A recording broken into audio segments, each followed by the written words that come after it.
Quelle merveille de récolter des fraises 2 à 3 semaines plus tôt sous un tunnel vis-à-vis de l'extérieur. On manque souvent cruellement de place, alors qu'il est possible d'associer les fraisiers avec d'autres légumes.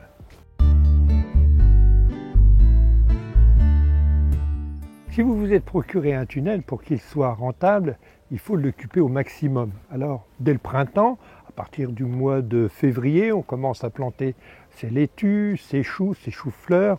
On peut aussi bien semer des radis. Enfin bref, au bout de quelques semaines, il est archi plein. Alors qu'on souhaiterait cultiver aussi des fraisiers pour avoir des fraises très tôt, alors la solution, c'est de les cultiver au bord d'une allée.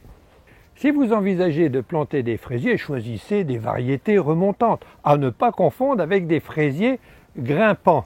Ce sont des fraisiers qui vont rapporter à partir du mois de mai, puisqu'ils sont sous abri, jusqu'au gelé. Vous bénéficierez quasiment de 3 récoltes. Alors ces fraisiers sont plantés au bord d'une allée, tout simplement pour faciliter la cueillette, espacés tous les 25 cm. Or, en début de culture, il vous reste toujours un petit peu de place.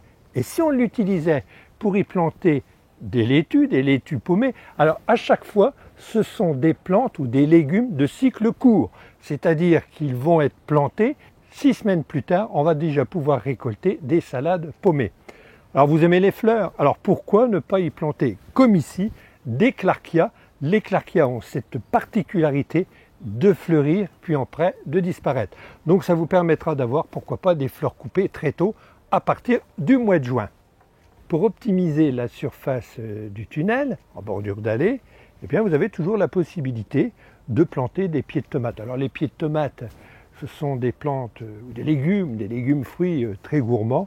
N'hésitez pas à mettre une bonne pelletée de compost tous les 50-70 cm. Vous planterez vos pieds de tomates et ça vous permettra justement d'avoir de beaux fruits. Et puis entre, s'il vous reste toujours un petit peu de place, eh bien moi je vous conseille de semer des haricots. Les haricots fixent l'azote de l'air, ça va enrichir à la fois les fraisiers et vos pieds de tomates.